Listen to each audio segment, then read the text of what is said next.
My dear daddy అంటూ కేసీఆర్ కు సంచలన లేఖ రాశారు కవిత. వరంగల్లో బీఆర్ఎస్ ఆవిర్భావ సభ తర్వాత రాసిన ఆ లెటర్ ఇప్పుడు వైరల్ అవుతోంది. పార్టీ మీటింగ్ సక్సెస్ అయ్యిందంటూనే లోపాలను బయటపెట్టారు. పాజిటివ్ ఫీడ్బ్యాక్, నెగటివ్ ఫీడ్బ్యాక్ అంటూ 2 పార్టులుగా 6 పేజీల లేఖ రాశారు. తెలంగాణ అంటే బీఆర్ఎస్, తెలంగాణ అంటే కేసీఆర్ అని మీరు బలంగా చెబుతారని చాలామంది అనుకున్నారని కవిత తన తండ్రికి రాసిన లేఖలో తెలిపారు. తెలంగాణ తల్లి విగ్రహం మార్పు, తెలంగాణ గీతంపై మాట్లాడతారని అనుకున్నట్టు కవిత రాసుకొచ్చారు. కేసీఆర్ స్పీచ్ బాగుందంటూనే ఇంకొంచెం పంచ్ని క్యాడర్ ఎక్స్పెక్ట్ చేసిందని తెలిపారు. ఉర్దూలో మాట్లాడకపోవటం, వక్ఫ్ బిల్ మీద మాట్లాడకపోవటం నెగటివ్ అయ్యిందన్నారు. బీసీలకు 42% అంశం విస్మరించటం, ఎస్సీ వర్గీకరణపై మాట్లాడకపోవటం నెగటివ్ అని లేఖలో ప్రస్తావించారు కవిత.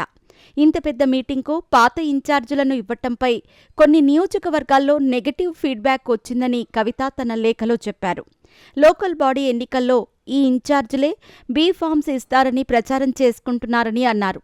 ఎంపీటీసీ, జెడ్పీటీసీ, ఎంపీపీలుగా ఉండాలనుకునే వాళ్లు రాష్ట్ర నాయకత్వమే బీఫామ్ ఇవ్వాలని కోరుతున్నారని కవిత తన లెటర్లో రాశారు. జెడ్పీటీసీ, జెడ్పీ చైర్మన్, ఎమ్మెల్యే స్థాయి నేతలు మిమ్మల్ని కలిసే అవకాశం దొరకటం లేదని బాధపడుతున్నారని, అందరికీ అందుబాటులో ఉండాలని కేసీఆర్ను కోరారు కవిత. కేసీఆర్ స్టేజ్ పైకి వచ్చేలోగా 2001 నుంచి ఉన్న నేతలతో మాట్లాడించి ఉండాల్సిందన్నారు కవిత. ధూమ్ధామ్ కార్యకర్తలను ఆకట్టుకోవటంలో ఫెయిల్ అయ్యిందని చెప్పారు. బీజేపీ మీద కేసీఆర్ 2 నిమిషాలే మాట్లాడటాన్ని ప్రత్యేకంగా ప్రస్తావించారు. భవిష్యత్తులో బీజేపీతో కేసీఆర్ పొత్తు పెట్టుకుంటారని చాలామంది ప్రచారం మొదలుపెట్టారని లేఖలో తెలిపారు. పర్సనల్గా తనకు కూడా బీజేపీపై కేసీఆర్ ఇంకా బలంగా మాట్లాడాలని ఉండే అంటూ రాసుకొచ్చారు. తాను బీజేపీ వల్ల ఇబ్బంది పడ్డాను కదా, అందుకే కావచ్చంటూ ఎమోషనల్ అయ్యారు కవిత. మీరు ఇంకొంచెం బీజేపీని టార్గెట్ చేయాల్సిందేమో డాడీ అన్నారు. కాంగ్రెస్పై క్షేత్రస్థాయిలో నమ్మకం పోయింది. బీజేపీ ప్రత్యామ్నాయం అవుతోందేమోనని మన కేడర్ అంటున్నారని కవిత తన తండ్రికి రాసిన లేఖలో ప్రస్తావించారు. ఎమ్మెల్సీ ఎన్నికల్లో బీఆర్ఎస్ పోటీ చేయకుండా బీజేపీకి హెల్ప్ చేశామన్న మెసేజ్ని కాంగ్రెస్ బలంగా తీసుకెళ్లిందని కవిత అన్నారు.